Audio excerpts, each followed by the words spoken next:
Mr. Marston. How are you? Good, Miss McFarland. How are you? I'm well. Would you mind riding with me to Armadillo? I've got to get some supplies and I could do with the company. Of course. You can take the reins. It wouldn't do for a terrifying bounty hunter such as yourself to be seen driven around by a woman. Take the driver's seat. Come on.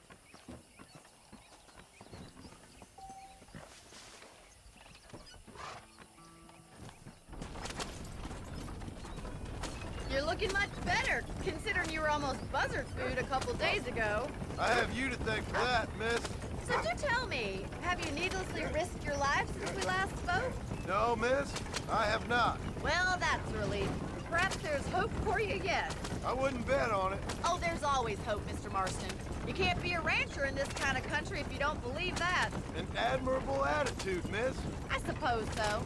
I can't think of any other way to stay sane, to be frank. What about you? Have you ever given up hope altogether? Hope hasn't really entered into it. It's not really something I think about. A peculiar outlook. I can't really say I understand you. I can't always say I do either. Oh, don't be so deliberately enigmatic. I'm not, miss. Yes, you are. You are being deliberately obscure as a substitute for having a personality. I just know there are two theories to arguing with women, and neither one works. I'm not even going to dignify that gibberish with a response.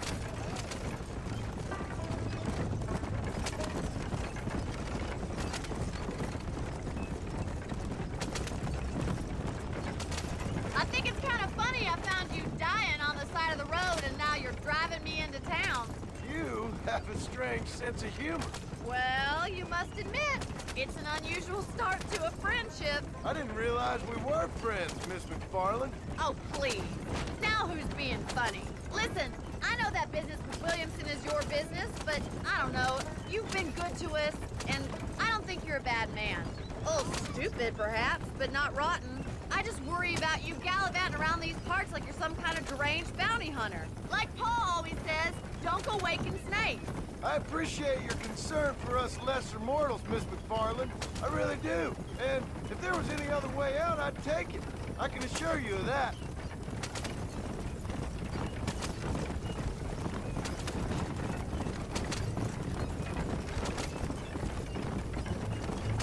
You never did tell me where you live. I have a small holding up in Great Plains. A farmer? Yeah, and I'm the Queen of England. And at what point during your day of hunting down outlaws do you find time to raise chickens? Only been at it 3 years or so. I guess I'm kind of new to it. So this is Armadillo. Manhattan it is not, but it does okay for us.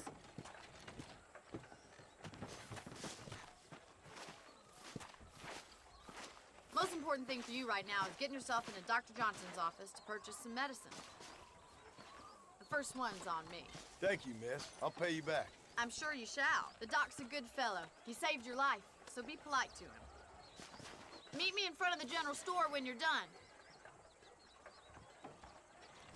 Carry on. Try and behave yourself now.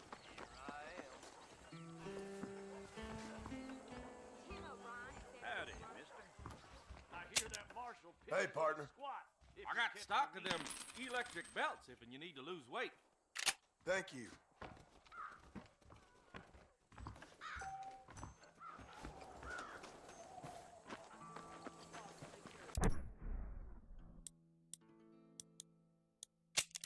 Howdy. Howdy. Well, thanks for driving me. It was nice to be able to enjoy the view for once, and a little company never hurts now and again. You're more than welcome, miss. Least I can do. Thank you for the medicine. Why don't you have a look around Armadillo?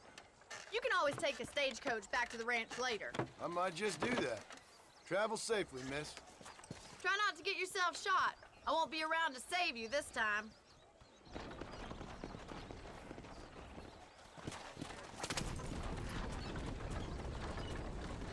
I'm telling you, that Nate Johns is just a...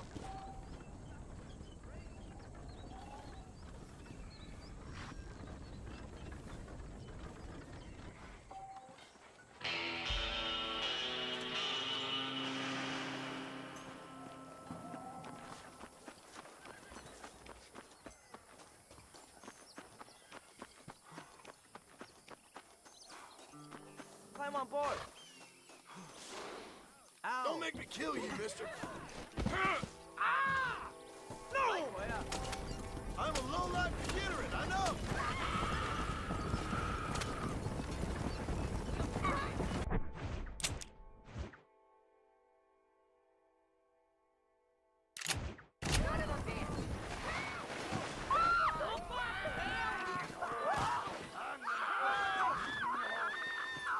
You think I'm a joke?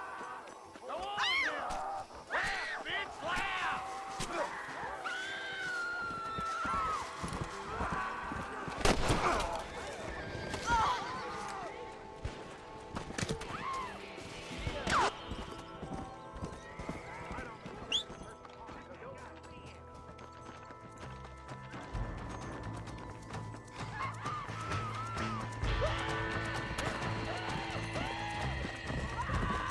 That one almost got me.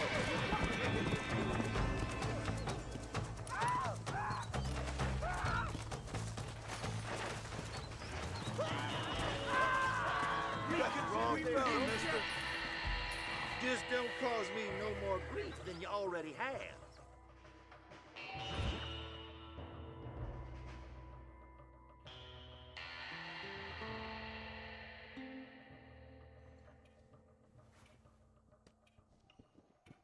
Howdy.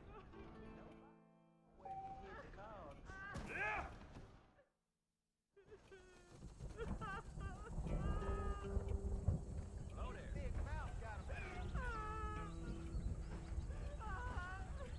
Maybe it's time I bought a new buggy, or perhaps a jacket. Back on the big always talk about this person and He's just a boy. Come on.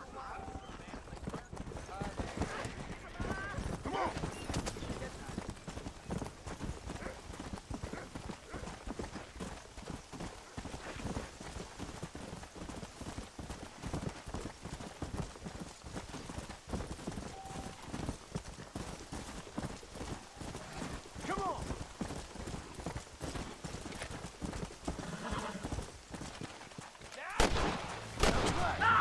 Before I shoot a hole in your head.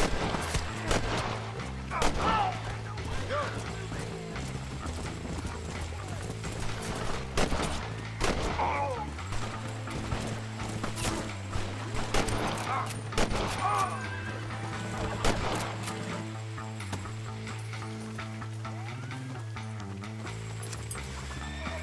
This ain't nice. I know.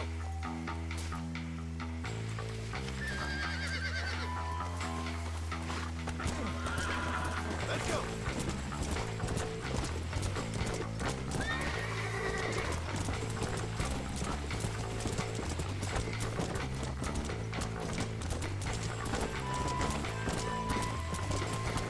Come on.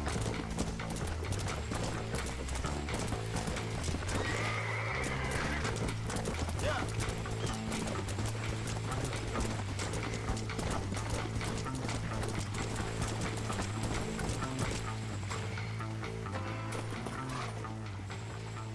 You found that no good piece of dirt. Thank you.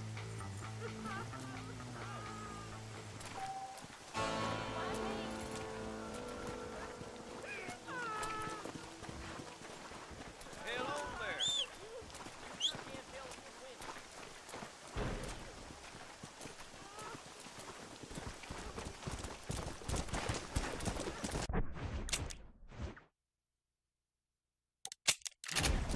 Come on.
Mr. Marston, I've been hearing about your plans.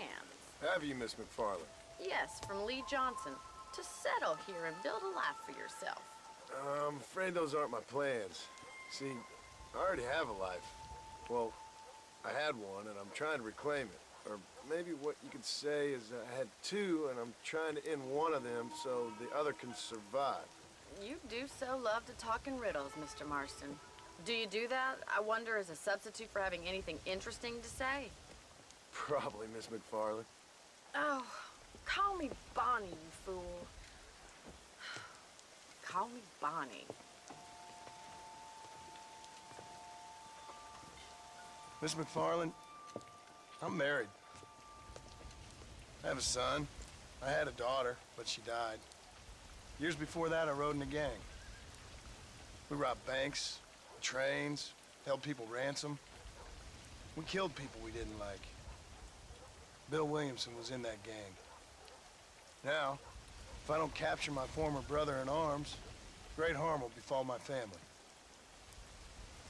Now, I don't suppose any of this is very interesting to you, but I hope it explains why I wasn't so eager to talk about it.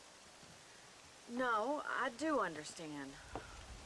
I had no idea. You poor man. Even in this new country, memories don't really fade. My father was an illiterate Scot born on the boat into New York. He never saw his homeland, but to hear him talk about it, you'd imagine he only ever ate haggis and wore a kilt. And he hated the English for what they had done to his great-grandparents that he'd never met. People don't forget. Nothing gets forgiven. That's true. Especially when it comes to money. And you know, even now, after all his labors, my father's debts are still terrible. I worry every day about us losing the ranch. It would kill him. My father died when I was 8 years old. His eyes were, well, let's just say he was blinded in a bar fight south of Chicago. My mother died during childbirth.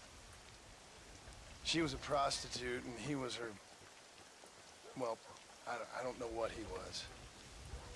So I was sent off to an orphanage and ran away and fell in with a gang. My word. What a difficult life you've lived. The leader of the gang taught me how to read, taught me how to see all that was good in the world. He was a great man in a way. But you killed people. Sure. And I've suffered for it. And that's the life I left, or tried to leave. Said too much, Bonnie. I'm an uneducated killer, sent here to do all I can do well. Kill a man in cold blood so that another man may do his part to cut crime in an area, and a rich man can be elected governor on the back of these promises. Civilization is a truly beautiful thing, Mr. Marston. Listen, can you help me? Well, I can try. What do you need, money? No, nothing so complicated. I need an extra hand to take out the herd to pasture. Sure. Point me in the right direction.